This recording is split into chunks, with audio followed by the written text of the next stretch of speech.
পাশাপাশি তারা অতিরিক্ত ভাড়ার যে অভিযোগ সেটি তারা করছেন, যে ঢাকা থেকে কুড়িগ্রামে তারা বলছেন যে সাধারণ সময়ে ভাড়া নেওয়া হচ্ছে 550 থেকে 600 টাকা, কিন্তু আজকে এই ভাড়া চাওয়া হচ্ছে 1000 থেকে 1200 টাকা, যা আসলে অনেকেরই সাধ্যের বাইরে, যার কারণে গাড়ি থাকা সত্ত্বেও আসলে অনেকে যেতে পারছেন না। এই যেমন সেলফি পরিবহনে একটি গাড়ি দেখতে পাচ্ছি যে পাটুরিয়াতে চলাচল করে গাবতলী থেকে, এই গাড়ি কিন্তু অনেকটাই খালি, কিন্তু তারা এখানে যাত্রী তুলছে না।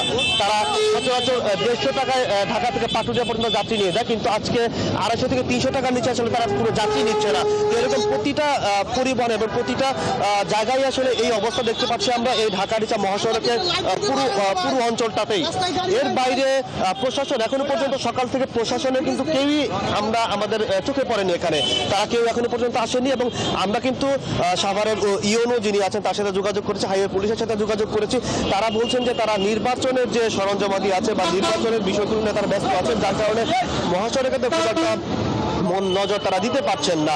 তবে তার আশ্বাস দিয়েছেন যে তারা খুব দ্রুত সময়ের মধ্যে মহাসড়কগুলোতে আসবেন এবং যাত্রীদের যে ভোগান্তি সেগুলো দূর করার চেষ্টা করবেন এবং যানবাহন